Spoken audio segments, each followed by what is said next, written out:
अस्सलामु अलैकुम वरहमतुल्लाहि वबरकातुहू। संडे कमेंट बॉक्स के एक नए एपिसोड के साथ मैं मुफ्ती एम कासमी अपने तमाम ही मुसलमान भाइयों और बहनों की खिदमत में हाज़िर हूँ और 30 अगस्त सन 2020 का ये एपिसोड है।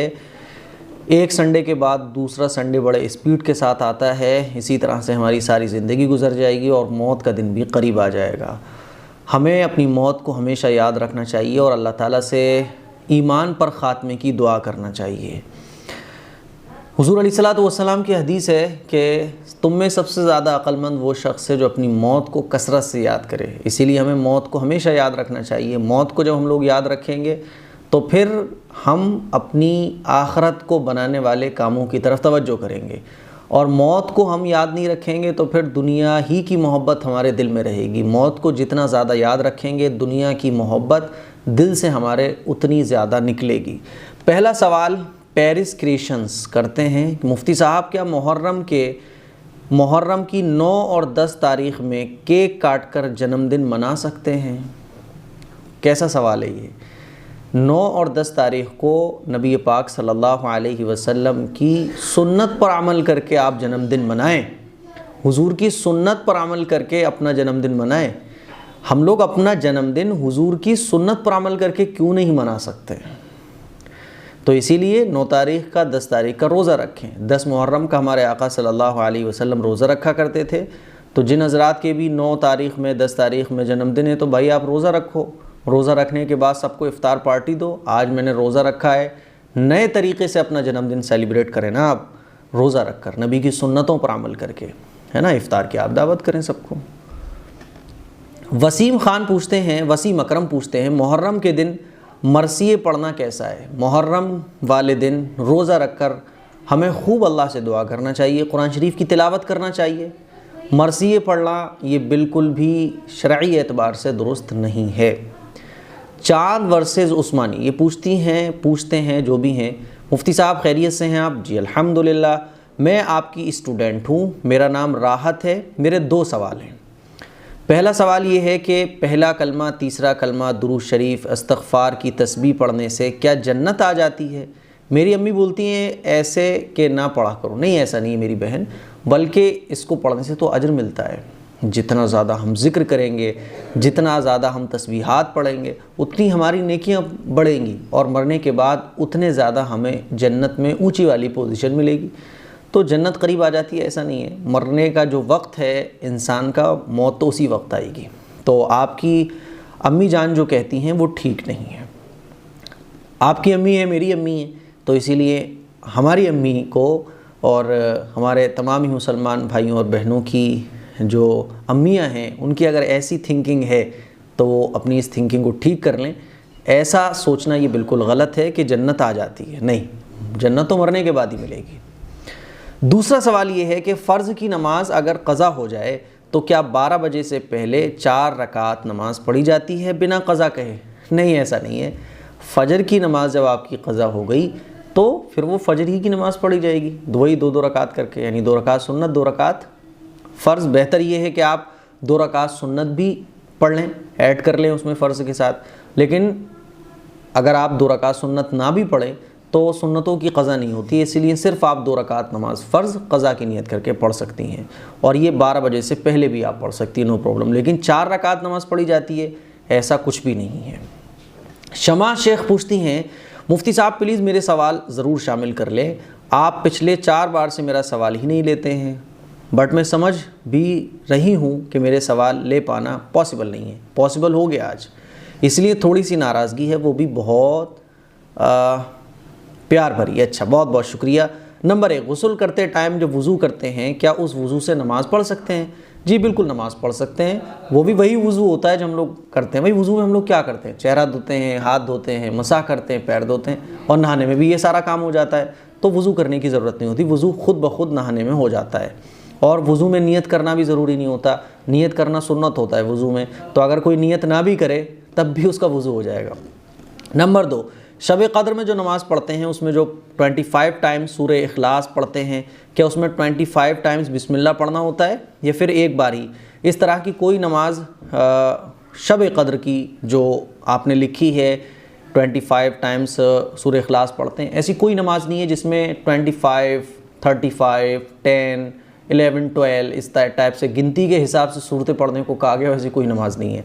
तो शब क़द्र की जो नमाज मशहूर है लोगों में, इस नमाज की भी कोई हकीकत नहीं है। ये नमाज भी उन्हीं नमाज़ों की तरह है जो नमाज़ें लोगों में बन गई हैं, कुन फ़यकुन की नमाज, यौम आशूरा की नमाज, ये नमाज, तो ये नमाज़ बनी हुई है, इसकी कोई हकीकत नहीं है। रही ये बात, कोई भी सूरत अगर आप पढ़ रहे हैं, जैसे कि तरावी में 2-3 सूरतें कोई मिला के पढ़ना चाहे, वैसे ही नमाज में पढ़ना चाहे, तो बिस्मिल्लाह पढ़ना ये बेहतर है, ठीक है, मसनून है बिस्मिल्लाह पढ़ना। नंबर 3, क्या गैर मुस्लिम कभी जन्नत नहीं जाएगा? गैर मुस्लिम कभी भी जन्नत में दाखिल नहीं होगा, ठीक है। जन्नत के लिए ज़रूरी है एडमिशन लेना। स्कूल में आप जाते हैं, एडमिशन ना लें आप, और सारा साल आप क्लास में जाकर बैठते रहें, सही है, तो आपको एग्ज़ाम में नहीं बैठना दिया जाएगा। भाई आपने एडमिशन नहीं लिया था, सही, तो एडमिशन ज़रूरी है। और अगर आपने एडमिशन ले लिया तो थोड़ी बहुत नागा भी आप कर रहे हैं, एक आध सब्जेक्ट में फ़ेल भी हैं, तो सिफारिश से काम चल जाएगा। इसी तरह से जन्नत में जाने के लिए जो ज़रूरी है वो कलिमा तय्यबा, ईमान में दाखिल होना ज़रूरी है। नंबर 4, नहाते वक्त ला इलाहा इल्लल्लाह मुँह से कहना चाहिए नहीं। नहाएं आप, नहाते वक्त ला इलाहा इल्लल्लाह ज़िक्र वगैरह नहीं करना चाहिए, ये बेअदबी है, इसीलिए नहाते वक्त कोई भी ज़िक्र हमें नहीं करना चाहिए। नंबर 5, घर में औरतों की मलाद रखना कैसा है? मलाद रखना, मैं आपके इस मलाद का मतलब नहीं समझ रहा हूँ। घर में औरतों की मीलाद रखना अगर आपने लिखा है तो मीलाद तो अच्छी चीज़ है, लेकिन आजकल जो मीलाद चलती है वो अच्छी वाली मीलाद है ही नहीं है। मीलाद का मतलब होता है हुज़ूर अलैहिस्सलातु वस्सलाम के बचपन के तस्करे करना, है ना, और हुज़ूर अलैहिस्सलातु वस्सलाम के बचपन के वाक़यात का ज़िक्र करना, ये तो अच्छी चीज़ है। लेकिन आजकल जो ख़वातीन की जो मीलाद है उसमें तरह तरह की खुराफात हैं, नमाज़ें छोड़ती हैं ख़वातीन, दुनिया भर की बातें भी चलती हैं। तो आजकल की जो मीलाद है अगर वो शरई तरीक़े पर है तो ठीक है, लेकिन जो आजकल की जो मीलाद हैं, गड़ी गड़ाई किताबें पढ़ी जाती हैं जिनका कुरान और हदीस से कोई ताल्लुक़ नहीं है, तो वो बातें बयान की जाती हैं, ऐसी मीलाद नहीं करना चाहिए। जहाँ तक आपने जो मलाद लिखा है इसका मतलब मैं समझ रहा हूँ। चलिए आगे, साकिब ख़तीब पूछते हैं, भाई प्लीज़ मेरे सवालों का जवाब ज़रूर ऐड करें, बहुत सारे इनके सवालात हैं। नंबर 1, क्या मगरिब की नमाज की आखिरी 2 रकात नफिल को रोज़ान शुक्रिया की नीयत से, क्लियर लिखा करें, नफिल को मगरिब की नमाज की आखिरी 2 रकात नफल को रोज़ाना शुक्रिया की नीयत से और इशा की 2 रकात नफल को सलातो तौबा की नीयत से पढ़ सकते हैं क्या? नो प्रॉब्लम, पढ़ सकते हैं, और वो आपकी सलातो तौबा की नमाज़ हो जाएगी और ये नफल जो है आपकी बतौर शुक्र की हो जाएगी, नो प्रॉब्लम। वैसे तो नमाज शुक्र ही के तौर पर पढ़ी जाती है, नो प्रॉब्लम, इसमें आप नियत कर सकते हैं। नंबर 2, बच्चों को नज़र के लिए काला टीका लगाना क्या ये शिर्क में शामिल होता है? काला टीका लगाते वक्त लगाने वाले का अक़ीदा क्या है? बहरहाल ये चीज़ें अक़ीदे को ख़राब करती हैं, इसीलिए काला टीका लगाने से बचना चाहिए, क्योंकि इसके पीछे अक़ीदे लोगों के बड़े ख़राब होते हैं। काला टीका लगाने के पीछे अक़ीदा होता है कि इससे अब ये नहीं होगा, वो नहीं होगा। नज़र लगने से बचाने के लिए बच्चों पर दोनों कुल पढ़ के हमें दम करना चाहिए, और ये हुज़ूर अलैहिस्सलातु वस्सलाम से साबित भी है। इसीलिए काला टीका, ये सब गैर मुस्लिमों के तरीक़े, इससे जहाँ तक हो सके हमें बचना चाहिए। शिर्क तो इसको जब ही कहेंगे जब लगाने वाले की मंशा पता चलेगी, भाई लगाने वाला किस नियत से लगा रहा है। नंबर 3, बुज़ुर्ग लोग चेयर पर बैठकर नमाज का सही तरीक़ा डेमो के साथ थोड़ा बताइए प्लीज़। रुकू और सजदा बहुत अलग अलग तरीक़े दिखा रहे हैं। जी इंशाअल्लाह, डेमो मतलब प्रैक्टिकली में बैठकर नमाज कैसे पढ़ी जाती है, इस पर इंशाअल्लाह अलग से एक क्लिप बनाऊंगा, सेपरेट क्लिप बनाकर आपको दूंगा, बहुत जल्दी इंशाअल्लाह वो आपको मिलेगी।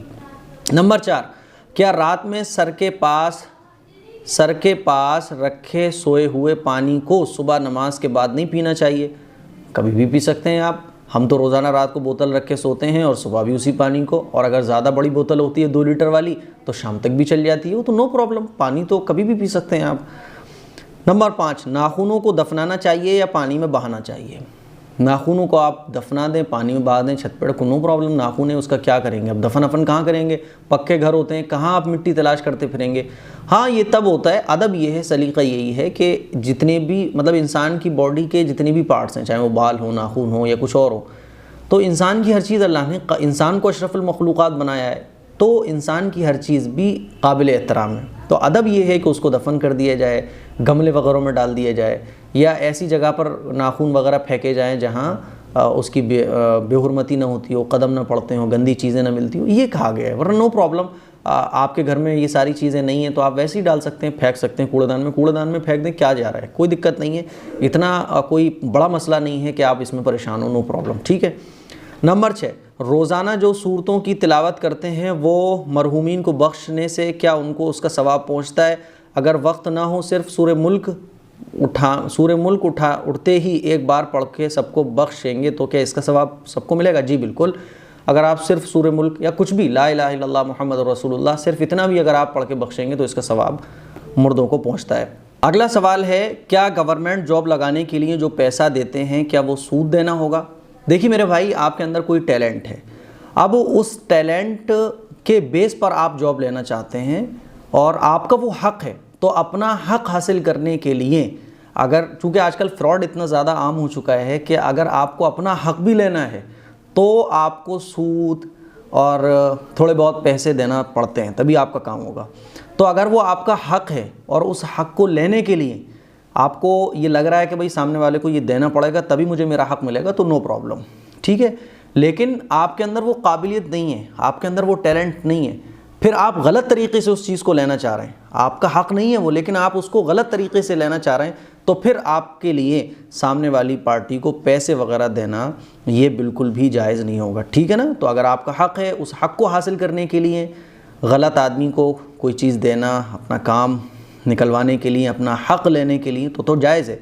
लेकिन आपका हक नहीं है, वो किसी दूसरे का हक है, आप उसके हक को मारना चाह रहे हैं, समझ रहे। ये जॉब जो है आपका हक है अगर आप उस काबिल हैं, लेकिन अगर आप उस जॉब के काबिल नहीं हैं तो वो जॉब किसी दूसरे का हक है, आप उसके हक को मार रहे हैं। तो अगर आप अपने हक के लिए सारे काम कर रहे हैं तो गुंजाइश है, लेकिन अगर आप दूसरे के हक को मारने के लिए काम कर रहे हैं तो ये इसकी बिल्कुल भी गुंजाइश नहीं है, फिर ये हराम हो जाएगा।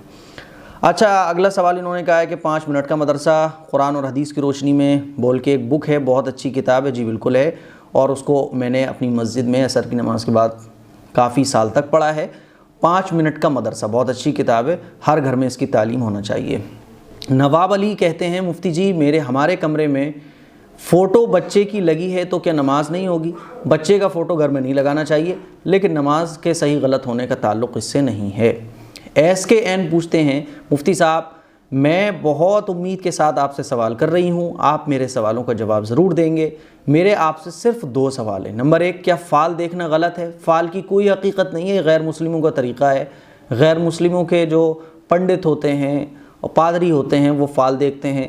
इस्लाम में फ़ाल की कोई हकीकत नहीं है, ये फ़ाल सिर्फ ढोंग पना है जो हमारे माशरे में फैला हुआ है। लोगों की जेबों से पैसे निकलवाने का एक तरीक़ा है, लोगों को उल्लू बनाया जाता है ताकि अपने लोगों को अपने कब्ज़े में लिया जाए, अपनी पार्टी में शामिल किया जाए और बेवकूफ़ बना के अपनी जेबों को गर्म किया जाए। क्या फ़ाल देख के किसी लापता इंसान का पता लगाया जा सकता है कि वो कहाँ है और किस हाल में है?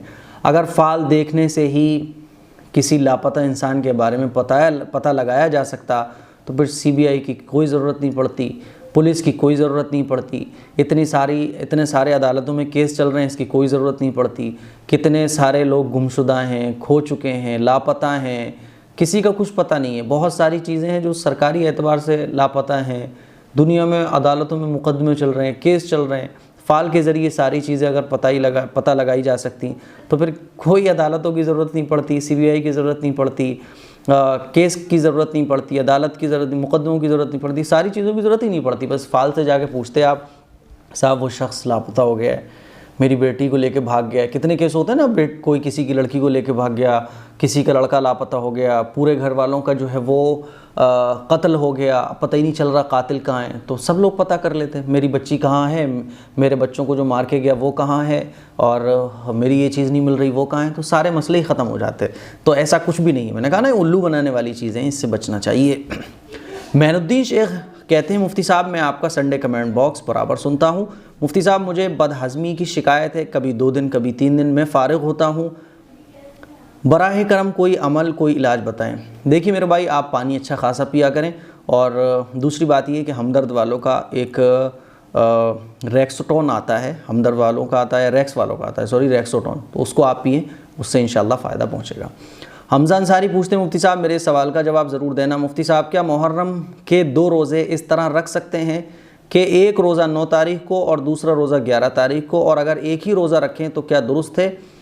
देखिए 10 मुहर्रम का रोज़ा रखना ही मसनून है, और 10 मुहर्रम के रोज़े के साथ ही 11 को आप ऐड कर लें या 9 को ऐड कर लें, लेकिन 10 को छोड़ दें तो फिर सुन्नत पर अमल नहीं होगा, ये नफली रोज़े आपके हो जाएंगे।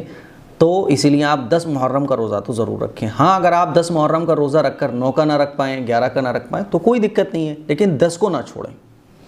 अफ़ान अंसारी कहते हैं, मुफ्ती साहब मेरा ये आपसे दूसरी बार सवाल है, क्या उल्टे होकर सोना जायज़ है? मैंने सुना है उल्टे होकर सोने से शैतान उसके ऊपर पेशाब करता है। उल्टे होकर सोना ये शैतानी हरकत है, इस तरह से नहीं सोना चाहिए। हमारे आका सल्लल्लाहु अलैहि वसल्लम ने इससे मना फरमाया है, और उल्टे सोने से डॉक्टरी लाइन से, मेडिकल साइंस के अकॉर्डिंग बहुत सारे नुकसान हैं जो बॉडी को पहुंचते हैं, मैदे को पहुंचते हैं, आंतों को पहुंचते हैं, हाजमा ख़राब होता है, बहुत सारे नुकसान हैं, इसीलिए उल्टे होकर नहीं सोना चाहिए। खान हुमेरा, मुफ्ती साहब मेरे शौहर ने पैकिंग मूविंग का बिज़नेस स्टार्ट किया था 3 साल पहले, पर उन्हें सक्सेस नहीं मिली। अब उन्होंने फिर से हिम्मत करके काम चालू कर रहे हैं, पर उनके पास काम आते आते चला जाता है, और मैं इस्तग़फ़ार की बहुत पाबंदी करती हूँ। अब आप बताएं क्या करना चाहिए? बड़ी मेहरबानी होगी आपकी। देखिए मेरी बहन, आप फ़जर की नमाज़ के बाद, आप भी और आपके हस्बैंड भी फ़जर की नमाज़ के बाद सूरह यासीन पढ़कर अल्लाह से दुआ करें। मगरिब की नमाज़ के बाद सूरह वाक़या 27वें पारे में है सूरह रहमान के बाद सूरह वाक़या पढ़ने की आप आदत बनाएं, और रोज़ाना 5 रुपये, 10 रुपये, 20 रुपये अपनी हैसियत के मुताबिक एक बॉक्स बना लें, आप एक गुल्लक ले लें, उसमें डालें गरीबों के नाम पर। हर महीने में उस बॉक्स में, उस गुल्लक में जितना रुपया जमा हो जाए, आपके पड़ोस में, आपके मोहल्ले में, या आपकी नज़र में जो भी ज़रूरतमंद हो, उस ज़रूरतमंद की उस पैसे से ज़रूरत पूरी कर दें या उसको वो पैसा दे दें। ये 3 काम आप कर लें, इंशाअल्लाह जो प्रॉब्लम चल रही हैं वो कुछ दिनों के बाद ख़त्म हो जाएंगी। कहीं आपको जाने की ज़रूरत नहीं है, ये प्रॉब्लम तो ज़िंदगी में लगी रहती है। हिम्मत नहीं हारना चाहिए, लगे रहना चाहिए, मायूस नहीं होना चाहिए। उम्मे हानी पूछती हैं, मुफ्ती साहब उम्मीद करती हूँ आप अल्हम्दुलिल्लाह खैरियत से होंगे। अल्हम्दुलिल्लाह संडे एपिसोड आ रहा है तो बस मैं खैरियत से हूँ। जिस दिन ये संडे एपिसोड आना बंद हो जाएगा तो उस दिन समझ लीजिएगा कि खैरियत नहीं है। आपके चैनल से बहुत गाइडेंस मिलती हैं, अल्लाह आपको जज़ाए खैर दे, आमीन। मेरा आपसे ये सवाल है कि जो शेर व शायरी है जिसमें हराम रिश्ते, हराम मोहब्बत, गर्लफ्रेंड बॉयफ्रेंड रिलेशन के ताल्लुक़ से दर्द दिल और आशिकी का ज़िक्र होता है, क्या ये सही है? ये सही नहीं है, बल्कि ऐसी शेर व शायरी हराम है, जायज़ नहीं है। आजकल के नौजवान बड़े बड़े शायर जैसे मरहूम राहत इंदौरी की आशिकी वाले शायरियों से काफ़ी मुतासिर होते हैं, तो क्या ये नौजवान गुमराह नहीं हो रहे हैं? देखिए, गुमराह तो नहीं कहलाएंगे। गुमराह जब कहलाता है आदमी जब वो दीन के रास्तों के बजाय बिदात के रास्ते इख्तियार कर ले, कुफ्र और शिर्क के रास्ते इख्तियार कर ले। ये तो गुनाह वाले कामों में नौजवान जा रहे हैं, ये कहा जाएगा। एक और ज़रूरी सवाल, जो लोग गर्लफ्रेंड बॉयफ्रेंड वाले हराम रिश्ते में होते हैं और उस रिश्ते को अच्छी नीयत जैसे माँ बाप की नाफरमानी करने के डर से उस रिश्ते को ख़त्म कर देते हों, उस हराम रिश्ते में शामिल होने पर अफसोस हो और वो इस्तिग़फ़ार करते हों, तो क्या उनकी तौबा कबूल होगी? बिल्कुल तौबा कबूल होगी। कोई भी गुनाह से जब इंसान तौबा करता है, मुसलमान सच्चे पक्के दिल से तौबा करता है, तो अल्लाह ताला उसके गुनाहों को माफ़ फरमा देता है। अल्लाह तो इतना मेहरबान है, इतना गफ़ूर है, इतना रहीम है कि कोई गैर मुस्लिम जो मरने से 1 मिनट पहले भी अगर अपने गुनाहों से तौबा कर ले और ईमान में दाखिल हो जाए तो अल्लाह ताला उसको जन्नत में दाखिल फरमा देता है और सारी ज़िंदगी के उसके गुनाह जो हैं वो माफ़ फरमा देता है। तो ये बिल्कुल बहुत अच्छी बात है। अगर कोई तौबा करता है और अल्लाह से इस्तिग़फ़ार करता है तो उसकी बिल्कुल तौबा कबूल होगी। क्या उनका इससे आखिरत में हिसाब मांगा जाएगा? नहीं, हिसाब नहीं मांगा जाएगा। तौबा कर ली, जो गुनाह माफ़ हो गया, तो अल्लाह तो ऐसे उस गुनाह को माफ़ फरमाता है कि हमारे फ़रिश्ते जो उस गुनाह को दर्ज कर लेते हैं वो रजिस्टर से भी ख़त्म कर दिया जाता है और फ़रिश्तों के माइंड से भी मिटा दिया जाता है। सिर्फ़ अल्लाह के अलावा उसको कोई नहीं जानता है। सूफ़िया आफरीन पूछती हैं, मुफ्ती साहब जी मेरा नाम सूफ़िया आफरीन है और मैं कोलकाता से बात कर रही हूँ। हम सब आपका प्रोग्राम यूट्यूब से हमेशा देखने लगे हैं। शुक्रिया, हमें बहुत कुछ सीखने को मिला।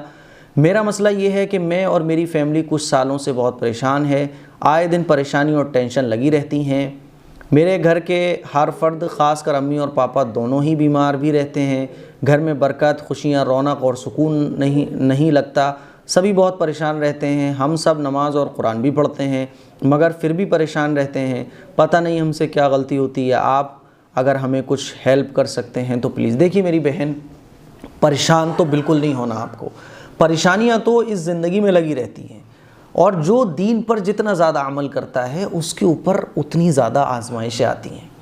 तो हमारे ऊपर ये जो आजमाइशें आती हैं छोटी छोटी, हमारे लिए वो बड़ी भी हो जाती हैं, तो घबराना बिल्कुल नहीं है, सब्र रखना है और अल्लाह से दुआ करनी है।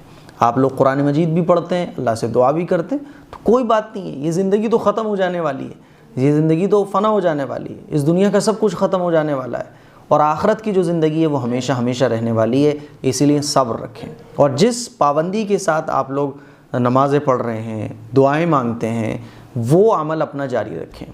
तहज्जुद की नमाज का एहतमाम रखें। तहज्जुद की नमाज में आप 100 मरतबा दुरूद शरीफ पढ़कर खूब गिड़गिड़ा कर रोज़ाना 5 मिनट अल्लाह से दुआ करें खूब गिड़गिड़ा कर। इंशाअल्लाह जो भी प्रॉब्लम्स है वो ख़त्म हो जाएंगी। और आपके घर में आपकी अम्मी और पापा बीमार रहते हैं तो अम्मी पापा में से कोई भी या आप ख़ुद भी रोज़ाना सूरे बकरा की तिलावत बुलंद आवाज़ से, इतनी बुलंद आवाज़ से कि कमरे में आपकी आवाज़ गूंज जाए, सूरे बकरा की आपको तिलावत करना है। घबराना नहीं है, सूरे बकरा 2.5 पारे की होती है, आप घबराने लगें। आप उसको 5 पार्ट में, 6 पार्ट्स में डिवाइड कर लें। सूरे बकरा को आप 6 या 7 पार्ट में डिवाइड कर लें और एक दिन एक पार्ट, दूसरे दिन दूसरा पार्ट, तीसरे दिन तीसरा पार्ट, इस तरह से 6 दिन में, 8 दिन में, 10 दिन में सूरे बकरा को कंप्लीट करें। इंशाअल्लाह जो भी प्रॉब्लम्स है घर की वो दूर हो जाएंगी। जो चीज़ें मैंने बताई इस पर अमल करें। टॉप दानिश अंसारी पूछते हैं, मुफ्ती साहब चेहरे को गोरा करने की दुआ बताइए। चेहरे को गोरा करने की दुआ तो यही है भाई, आप नमाज़ें पढ़ें, 5 बार आपका चेहरा धुलेगा, वज़ू होगा, आप वज़ू करेंगे तो सजदा करेंगे। सजदे के बारे में तो मेडिकल साइंस ने बहुत कुछ कहा है कि जब ये 5 बार जब चेहरा धोता है मुसलमान, और कोई भी शख्स अगर 5 बार चेहरा धोए और ऐसे अपने सर को झुकाए तो खून का दौरान यहाँ आता है, वो आता है। बड़ी लंबी तहकीक है, तो इससे चेहरा नूरानी होता है। तो आप जो है वो चेहरा गोरा करने के लिए नमाज़ों का एहतमाम करें और वज़ू का एहतमाम करें। नसीम अंसारी कहते हैं, सपने में मरे लोगों को देखने से क्या मौत आती है? नहीं, ऐसा नहीं है, सपने में मरे हुए लोगों को देखने से मौत नहीं आती है। आजकल दिक्कत ये है कि हम लोगों ने सपनों को बहुत ज़्यादा, मतलब ये समझते हैं हम लोग जैसे सपना दिख गया पता नहीं क्या हो गया। अरे यार सपना है वो, एक इतना टेंशन नहीं लेने का। सपना है, दिख गया, कोई बात नहीं है। हम लोग सपना देखते हैं तो उसकी ताबीर जब तक कोई बता ना दे तो परेशान हो जाते हैं। हर सपने की ताबीर नहीं होती है, ख़ासकर हम लोगों के सपनों की तो कोई ताबीर नहीं होती है, इसीलिए परेशान होने की कोई ज़रूरत नहीं है। खुशनसीब अंसारी पूछती हैं, मुफ्ती साहब कस्बा सुल्तानपुर से, ज़िला सहारनपुर, यूपी 11 से मैं हूँ। 3 बार सवाल कर रही हूँ, क्या हैज़ की हालत में अगर नमाज़ छूट जाए तो क्या नमाज फ़र्ज़ के साथ वित्र नमाज की भी क़ज़ा पढ़नी पड़ेगी? मेरी बहन, नापाकी के दिनों में जो नमाज छूटती हैं उन नमाज़ों की क़ज़ा नहीं होती है। हैज़ की हालत में ख़वातीन के ऊपर नमाज माफ़ हो जाती है, लिहाजा क़ज़ा करने की कोई ज़रूरत ही नहीं है। क़ज़ा तो पाकी की हालत में आपकी कोई नमाज़ छूट जाए उस नमाज की क़ज़ा होगी, नापाकी की हालत में तो नमाज माफ़ होती है। मेरे भाई की शादी है, हम चाहते हैं कि आप निकाह पढ़ाएं, हमारे घर वालों को बहुत खुशी होगी। बिल्कुल पढ़ा सकते हैं, आप बुलाइए, बिल्कुल हम हाजिर हो जाएंगे निकाह पढ़ाने के लिए। ठीक है, कोई बात नहीं है, हमें भी बहुत खुशी होगी अगर आप निकाह पढ़ाने के लिए बुलाएंगे। किट्टो अंसारी पूछते हैं, मेरे बच्चा अभी छोटा है, इस वजह से नमाज़ नहीं पढ़ पाती, छूट जाती है नमाज़, क्या करें? देखें, आपका अगर बच्चा छोटा है तो नमाज़ तो आपको पढ़नी पड़ेगी। हाँ, आप जल्दी से नमाज़ पढ़ लें। बच्चा आपका छोटा है तो नमाज़ को लंबा ना करें, जल्दी से आप नमाज़ पढ़ के फ़ारिग हो जाएं। लेकिन नमाज़ तो पढ़ना ज़रूरी है, बच्चों की वजह से नमाज़ नहीं छोड़ी जाएगी। बच्चों को संभालने पे भी आपको अजर मिलता है। ख़वातीन के लिए तो बच्चों को संभालने पर नफलों के बराबर अजर मिलता है। घर गृहस्थी को संभालने पर, बच्चों की परवरिश करने पर बहुत अजर मिलता है। तो आप बच्चों को भी संभालें, नमाज़ भी पढ़ लें, लेकिन नमाज़ को आप लम्बा ना करें, जल्दी से कंप्लीट कर लें, नो प्रॉब्लम। अगला सवाल है गौहर सुल्तान का। मुफ्ती साहब आपने बताया कुरान शरीफ नीचे बैठकर पढ़ सकते हैं, क्या बच्चा कुरान शरीफ से बड़ा हो गया, बच्चे को नीचे भी लिटाया जा सकता है? मैं आपकी बात से सहमत नहीं हूँ। तो अच्छा, ये शायद मैंने इनके पिछले संडे कमेंट बॉक्स में इन्होंने सवाल किया था कि अगर बच्चा बेड पर लेटा हो तो क्या हम नीचे बैठकर कुरान शरीफ पढ़ सकते हैं? मैंने कहा था जी बिल्कुल पढ़ सकते हैं। तो ये सहमत नहीं है मेरी बात से। तो देखिए, मेरी बहन या मेरे भाई जो भी हैं, मेरी बहन है शायद, तो अब आप मेरी बात से सहमत हो ना हो, मुझे इससे क्या करना है, मैंने तो आपको मसला बता दिया। मैं अगर कोई मसला बता रहा हूँ तो ज़रूरी नहीं है कि वो आप उससे सहमत हों तभी वो मसला सही होगा, आप सहमत ना हो तो वो मसला सही नहीं होगा। दीन की जो भी बात है वो काम है मेरा बताना। अब उससे आपके सहमत होने ना होने से कोई फ़र्क नहीं पड़ता है। दीन की कोई बात है वो मैंने क्लियर कर दिया आपको कि नहीं जी नीचे बैठ के पढ़ सकते हैं। और ये मसला जो मैंने क्लियर किया था, इससे आपको ये लग रहा है बच्चा ऊपर बैठा हो, हम नीचे बैठ के कुरान शरीफ पढ़ें तो बच्चा बड़ा हो गया। कोई चीज़ अगर ऊपर है तो उसके ऊपर होने से वो बड़ी नहीं हो जाती, और कुरान शरीफ के नीचे होने से कुरान शरीफ छोटा नहीं हो जाता। इसका ताल्लुक़ अदब से है। देखिए, अगर कोई बेड पर बैठा हुआ है और उसके पैर नीचे लटक रहे हैं, पैर नीचे लटक रहे हैं, तो पैर अगर कुरान शरीफ की तरफ हो रहे होते हैं तो बेअदबी होती है। अगर पैर कुरान शरीफ की तरफ नहीं हो रहे हैं तो बेअदबी नहीं होती है। मिसाल के तौर पे हम अपने किसी बड़े से बात करते हैं तो हमारा चेहरा हमारे बड़े की तरफ हो रहा होता है, हम उससे बात कर रहे होते हैं, तो ये बेअदबी नहीं होती है। लेकिन हमारा कोई बड़ा हमारे सामने बैठा हो और हमारे पैर उसकी तरफ हों तो ये बेअदबी होती है। बात समझ आ रही है?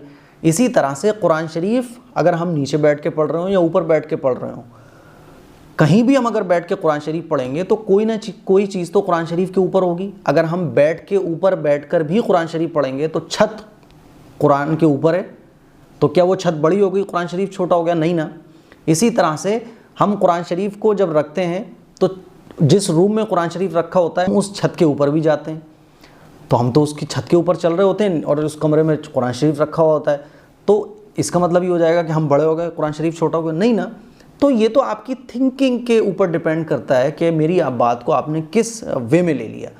मैं समझाना ये चाह रहा था कि बेअदबी कब होती है, जब पैर बच्चे के दिख रहे हों और कुरान शरीफ उन्हीं पैरों की सिमत की तरफ रख के हम पढ़ें तो ये बेअदबी कहलाती है। जैसे मैंने आपको मिसाल से समझाया, बड़े के सामने हम पैर कर लें और बात करें तो ये बेअदबी कहलाएगी। इसी तरह से बच्चा अगर बेड पर सो रहा है तो वो बच्चा है, अब उसको आप नीचे लेटा दें, आप बेड पर बैठ कर फिर कुरान शरीफ पढ़ेंगी तो बच्चे को ज़मीन पे लेटाने में बहुत सारे ख़तरे हो सकते हैं। भाई कोई भी अंधेरा है, अगर कमरे में नहीं दिख रहा है तो कोई भी जो है वो पैर भी रखा जा सकता है किसी का, बच्चे से कोई टकरा भी सकता है ना, जब ज़मीन पे बच्चा रखा होगा। तो इसीलिए बच्चे को बेड ही पर सेफ जगह पर रखा जाएगा। आप नीचे बैठ के कुरान शरीफ पढ़ सकते हैं और इसमें कोई बेअदबी नहीं है। बेअदबी जब भी होती है जब कोई बेअदबी वाली चीज़ कुरान के सामने हो, वरना तो फिर अगर आप बच्चे को नीचे लिटा दें और आप बेड पर बैठ के कुरान शरीफ पढ़ें तो बहुत सारी चीज़ें ऐसी भी होंगी कमरे में जो कुरान शरीफ से ऊपर हो रही होंगी। तो कोई भी चीज़ अगर कुरान शरीफ के ऊपर हो जाए तो इससे कुरान की बेअदबी नहीं होती है। इसीलिए आप इस बात को समझें और क्लियर करें। और बेअदबी किसको कहते हैं वो मैंने आपको सामने क्लियर कर दिया है। बहरहाल ये कुछ संडे कमेंट बॉक्स के आज के हमारे सवालात थे। और ये जो हमारा DSLR है इसकी बैटरी लो हो चुकी है, इसीलिए बहुत सारे कुछ तकरीबन 4-6 सवालात और थे जो रह गए। इंशाअल्लाह वो अगले संडे कमेंट बॉक्स में कवर किए जाएंगे। इस क्लिप को आप शेयर करें, दूसरों को दिखाएं और अब मुझे इजाज़त दीजिए। इंशाअल्लाह अगले हफ्ते में फिर हाज़िर होऊंगा आप लोगों के बहुत सारे प्यारे प्यारे सवालात के साथ। अस्सलामु अलैकुम व रहमतुल्लाहि व बरकातहू।